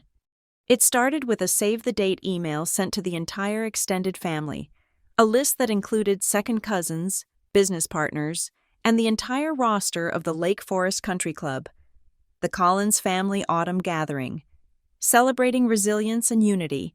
It was scheduled for 2 days before the hearing. The invitation was a masterpiece of passive aggression. In these trying times, it is more important than ever to hold our loved ones close. Please join Robert, Eleanor, and Julian as we reaffirm our commitment to family values. A special toast will be given in honor of our daughter, Willow, as we welcome her back into the fold. They were setting a trap if I didn't show up. I was the cold, ungrateful daughter shunning her loving parents' public olive branch. If I did show up, I would be walking into a room full of people who had been fed their version of the story, that I was confused, mentally fragile, and in need of guidance. They wanted to corner me. They wanted to surround me with 300 witnesses and force me to hug them, effectively publicly accepting their narrative. I paced my living room, the invitation open on my laptop. I can't go. I told David on the phone, but if I don't go, they win the narrative. They will spend the whole night crying into their champagne about how much they worry about me. So don't go, David said. And don't let them have the narrative. What do you mean? Send a statement, David said. Not a social media post, a legal statement, sent to the guest list. Can we do that? We can do anything that is true, David said. We drafted it together. It was short, it was clinical, it was devastating. Statement regarding the Collins family gathering. Ms. Willow. Collins will not be attending the event scheduled for November 18th. While she appreciates the sentiment of unity, pending legal matters regarding the administration of the William Collins Trust prevent her participation. Ms. Collins wishes to clarify that she is not in need of medical intervention, nor is she under undue influence. She is currently enforcing the terms of her grandfather's estate, which includes specific provisions regarding the protection of assets from unauthorized interference. She looks forward to resolving these matters in the appropriate legal forum. Sincerely, the Law Office of David Chen. We sent it to the RSVP email address, but we also accidentally copied the few family gossips who we knew would forward it to everyone else. The result was immediate. The unity narrative collapsed. My parents couldn't play the grieving victims when a lawyer's letter had just politely informed everyone that the issue was actually about asset protection and fraud. I heard from cousin Sarah that half the guest list canceled within 24 hours. The other half showed up just to watch the train wreck. I stayed home. I ordered Thai food and watched a documentary about deep-sea creatures. I felt a strange, hollow ache in my chest. I wasn't happy about humiliating them. It felt dirty, but it also felt necessary. I was finally putting up a fence around my life. And if they got hurt trying to climb over it, that was no longer my fault. The day after the failed party, Mr. Vance called. "Miss Collins," he said. His voice was grave. "We have reviewed the affidavit from the former associate. We have also authenticated the audio recording." "And?" I asked. "The trust board has made a preliminary determination," he said. "We have found that a trigger event has occurred." I held the phone tighter. A trigger event. It sounded like an explosion. What does that mean for the hearing? "It means the agenda has changed." "Mr. Vance said, "We are no longer discussing whether you have access to the funds. That is established. The hearing is now to determine the implementation of the oversight clause." The oversight clause? Under the terms of the trust, if the conditional custodians, your parents, are found to have acted in bad faith, their limited stipend is not just revoked, it is transferred to the discretion of the protected party. I blinked, trying to process the legalese. "Wait," I said, "are you saying I control their money?" "I am saying that if the finding is upheld on Friday, you will become the sole trustee of the family allocation." "Mr. Vance said, "You will decide if they receive any support. You will decide the amount. You will decide the conditions. The power dynamic flips permanently.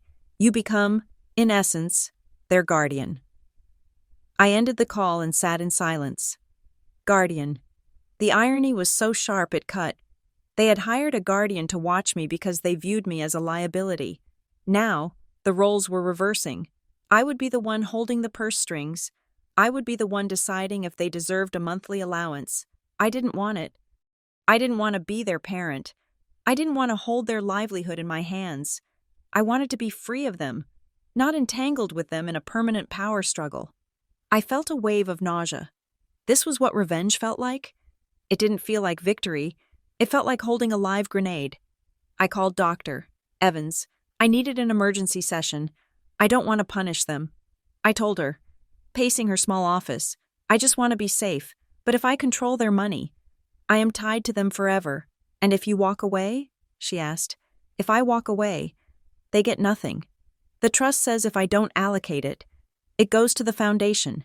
They lose the house. They lose everything. So you are holding their survival in your hands," she said. "Yes, and I hate it. Why? Because it makes me like them." I said, "Using money to control people, that is what they did to me. I don't want to become them." "Then don't." "Doctor," Evans said, "boundaries can have teeth, Willow, without being cruel. You are looking for safety. Sometimes, the only way to be safe from a person who hurts you is to have more power than them. You don't have to use it to hurt them. You just have to use it to keep them from hurting you. Boundaries that have teeth. That was the adult version of safety. It wasn't about being nice. It wasn't about being fair. It was about being untouchable." That evening, David came by my apartment. He was carrying a cardboard box. We finished the inventory of the storage unit. He said, "There was one more thing. It was taped to the bottom of the trunk. We almost missed it." He handed me a white envelope. It was sealed. On the front, in my grandfather's handwriting, it said, "For Willow, to be opened when she is 30. I took the envelope. I turned 30 3 years ago." I said. David nodded. "It was waiting for you." He left me alone to read it. I sat on my sofa, the envelope heavy in my hands. I slid my finger under the flap. Inside was a single page of lined notebook paper. The handwriting was shakier than in the first letter. He must have written this near the end. "My dear Willow, if you are reading this, you are a grown woman. You have likely spent the last 10 years wondering why I locked this trust away until you were 30. Why not 21? Why not 25? Because I know your parents, and I know you. If I had given you this money at 21, you would have given it to them. You would have been so desperate for their approval, so hungry for them to finally love you, that you would have handed over the keys just to see them smile. They would have drained you dry and left you empty. I had to wait. I had to wait until you were old enough to be tired. I had to wait until the hope of their love had started to fade, replaced by the reality of who they are. I had to wait until you were old enough to stop asking for permission to exist. I know this money scares you. I know you feel guilty. Do not. This was never their money. It was the price I paid to ensure you survived. Now, stop surviving. Start living. Love, Grandpa. I put the letter down. Tears finally came. Hot. Fast tears that blurred the room. He was right.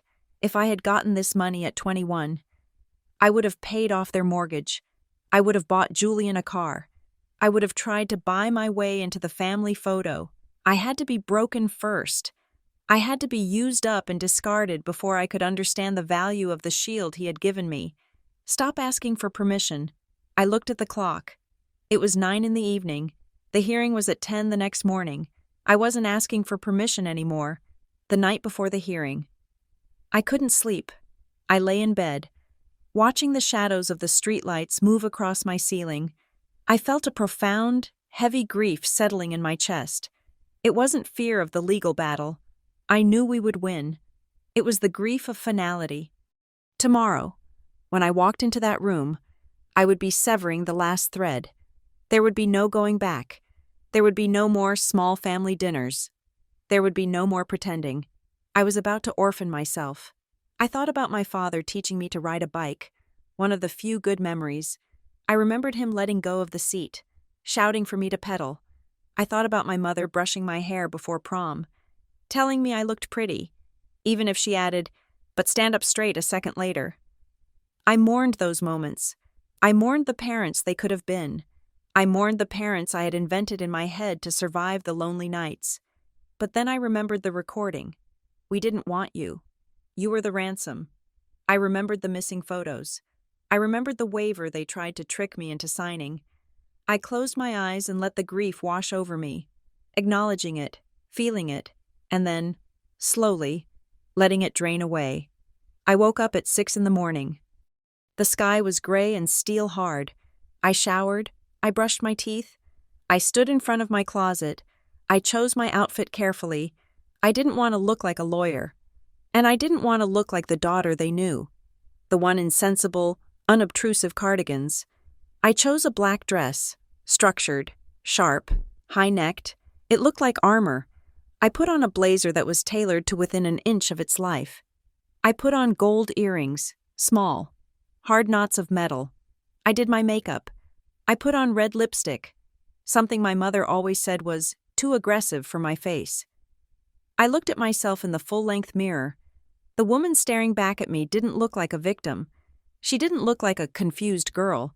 She looked like the CEO of a major corporation about to acquire a failing subsidiary. She looked like William Collins' granddaughter. I took a breath. I don't have to earn my place anymore. I whispered to the glass. I picked up my purse. I picked up the file containing the affidavits and the letters. I walked out the door. The time for asking was over. The time for ruling had begun. The conference room on the 42nd floor was exactly as I remembered it from the week before, but the atmosphere had shifted entirely. The air was no longer sterile. It was pressurized. It felt like the moments before a thunderstorm breaks, when the sky turns a sickly green and the birds stop singing. I sat on the left side of the long walnut table. David Chen sat beside me, his posture relaxed but alert, like a cat watching a mouse hole. Across from us sat my parents. They were flanked by their crisis management attorney, a man named Sterling who wore a suit that was too shiny and a smile that didn't reach his eyes. At the head of the table sat Arthur Vance, the trustee. He was not smiling. He had a stack of files in front of him that was 3 inches thick.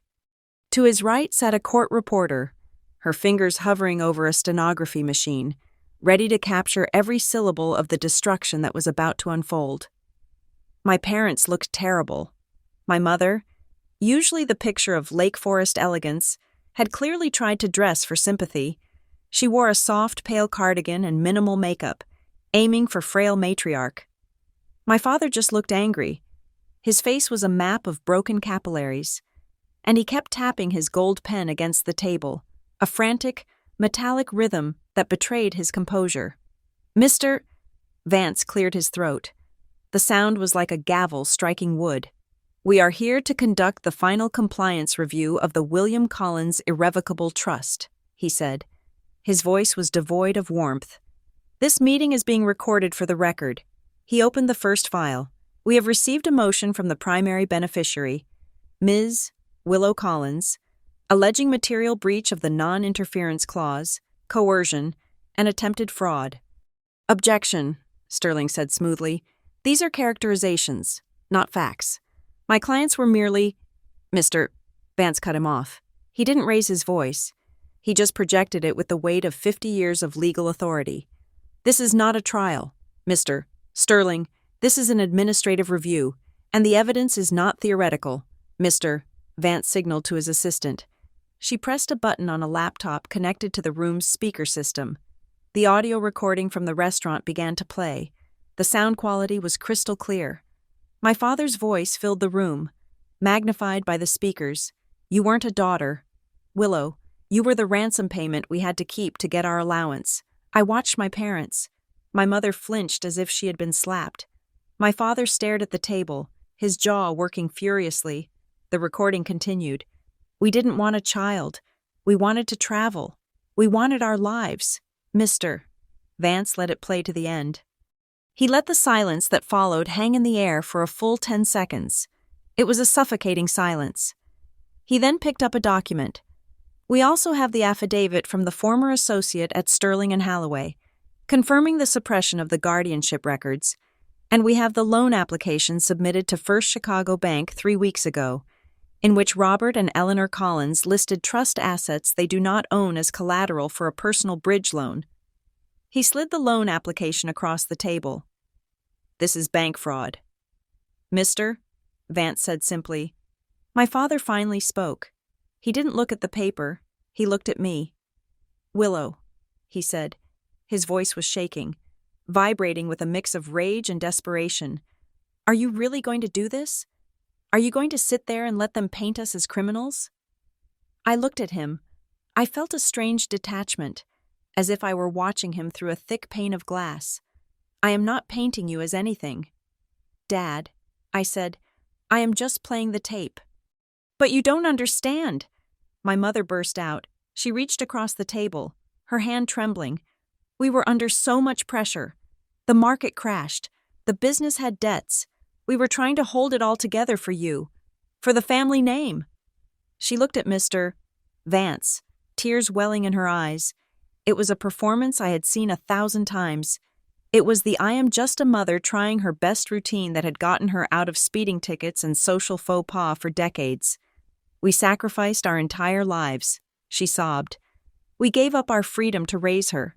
We put a roof over her head. We paid for her college. And now, over a few harsh words said in anger, you are going to punish us? She turned to me. Willow, honey, please, we are your parents. You owe us that respect. You owe us for the life we gave you. I waited for the old guilt to rise. I waited for that familiar tug in my chest that said, she is right. You are ungrateful. Fix it. But it didn't come. The mechanism was broken. I leaned forward. I placed my hands flat on the cool wood of the table.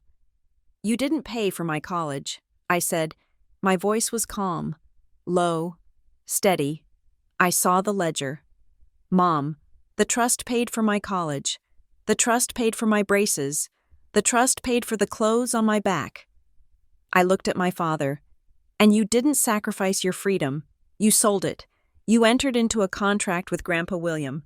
You agreed to raise me in exchange for his money. That is a job, and based on the evidence, you were terrible employees. My father's face turned a dangerous shade of purple.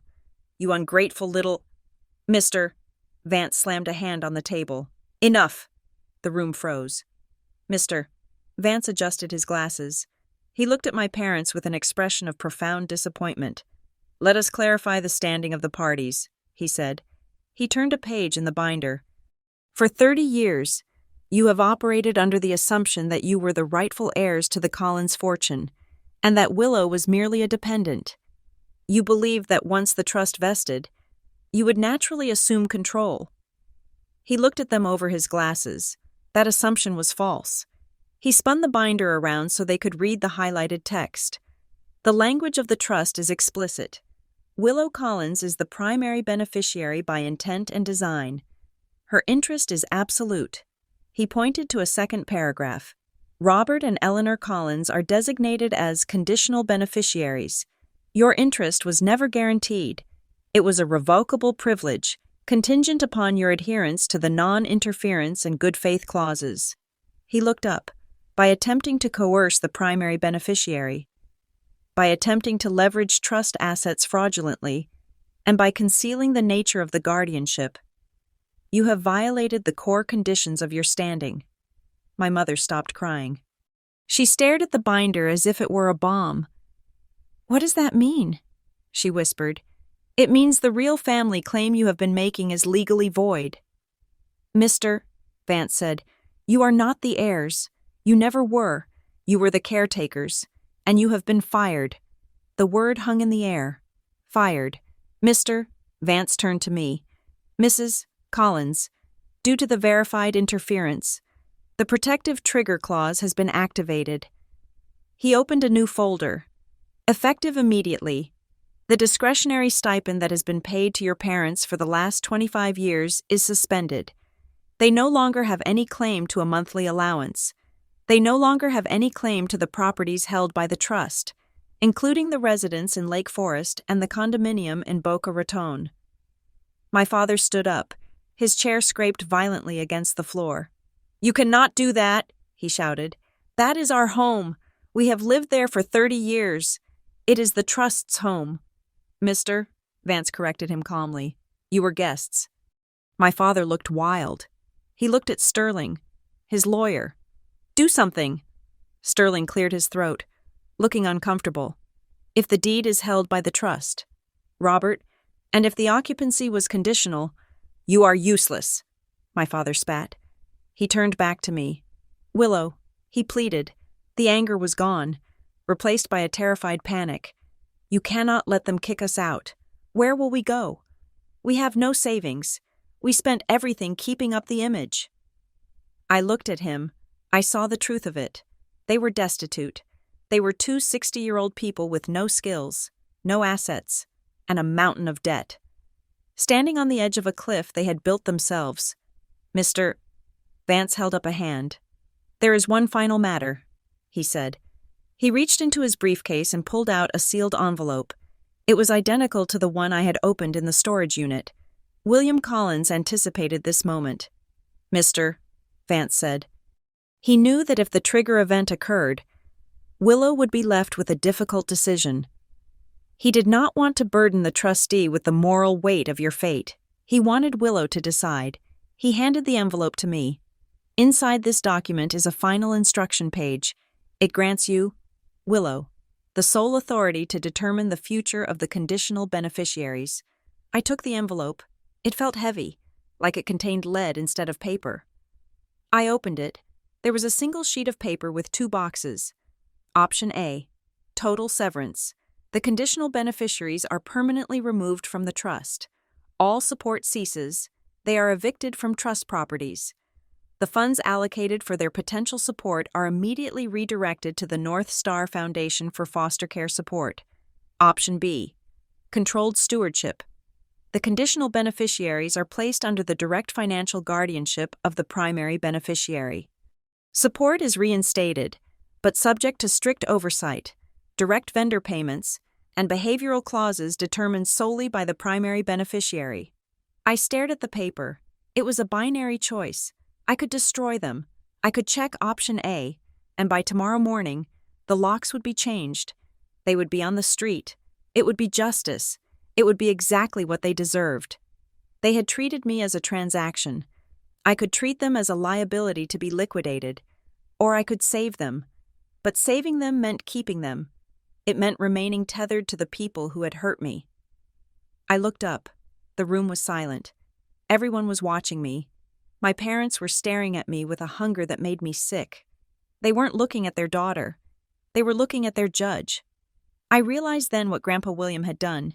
He hadn't just given me money. He had given me the test. He wanted to know if I was different from them. If I chose option A, I was using money to inflict pain. I was doing exactly what they had done to me, using power to exclude, to punish, to discard. But if I chose option B without boundaries, I was just a doormat. I looked at my mother. She was mouthing the word please. I looked at my father. He was sweating. They wanted me to carry the consequence. If I kicked them out, I would be the villain in their story forever. They would tell everyone I was the cruel, heartless daughter who stole their home. They would feast on that martyrdom for the rest of their lives. I wasn't going to give them that satisfaction. I picked up a pen. I am not choosing option A. I said. My parents exhaled. It was a collective sound, a rush of air that smelled of relief and entitlement. My father actually smiled, a smug, small twitch of his lips. He thought he had won. He thought I was weak, but I am not choosing option B as it is written, either. I continued. I looked at David. I want to modify the terms of the stewardship. Mr. Vance nodded. As the primary beneficiary, you have the right to set the conditions. I turned to my parents. I will not see you on the street. I said, you will keep the house in Lake Forest. Thank you, Willow. My mother breathed. Oh, thank God. We knew you would. I am not finished, I said, my voice cutting through her gratitude like a knife. You will live in the house, but the title remains with the trust. You will never own it. I looked at my notes. I will approve a monthly allowance for food and utilities. It will not be paid to you. It will be paid directly to the utility companies and a grocery delivery service. You will not receive cash.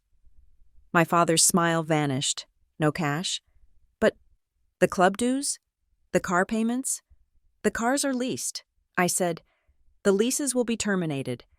I will authorize the purchase of one reliable, modest vehicle, a Honda or a Toyota. A Toyota? My mother whispered, horrified. In Lake Forest? If you don't like it, you can take the bus, I said. And the club? My father asked. The membership is... It is our social life. Willow.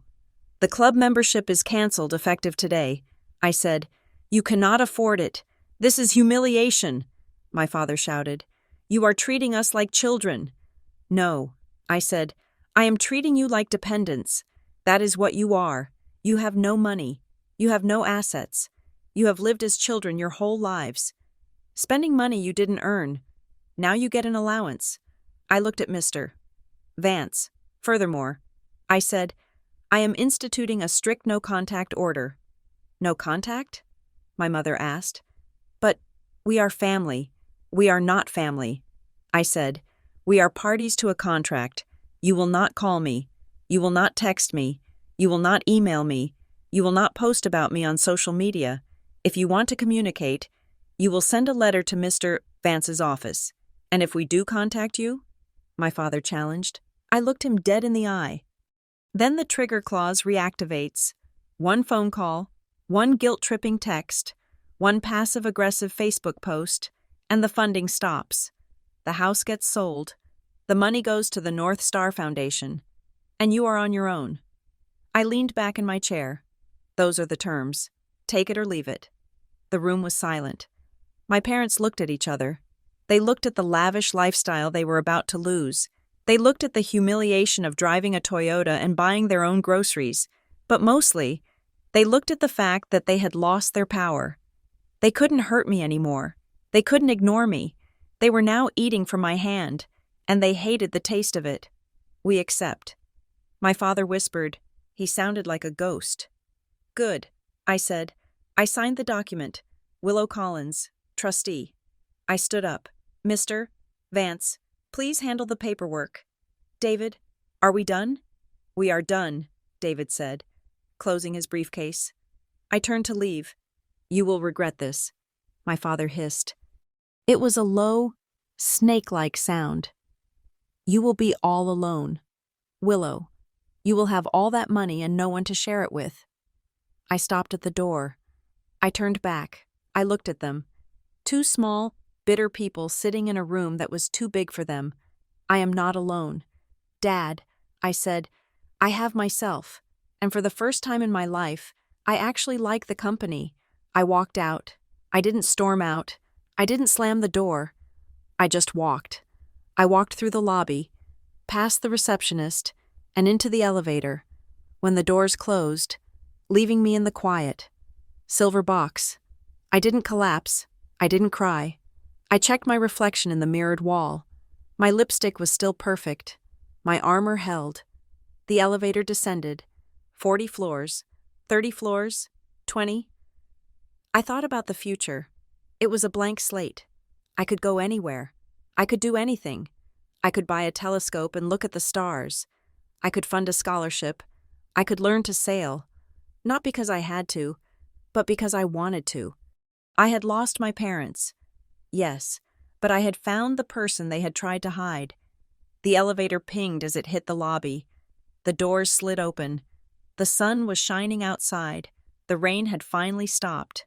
I stepped out onto the street, into the noise and the chaos and the beautiful, messy life of Chicago. I took a deep breath. The air tasted cold and clean. It tasted like freedom. Thank you so much for listening to the story of Willow Collins. It was a journey of finding strength in the places we least expect it and learning that sometimes the family we build is stronger than the family we are born into. I would love to hear your thoughts on Willow's decision. Did she make the right choice with the middle path, or should she have cut them off completely? Let me know in the comments below. And please tell me where you are listening from. I love seeing how far these stories travel. If you enjoyed this story, please make sure to subscribe to Revenge Stories. We have many more tales of justice, redemption, and turning the tables coming your way. Until next time, stay strong and write your own ending.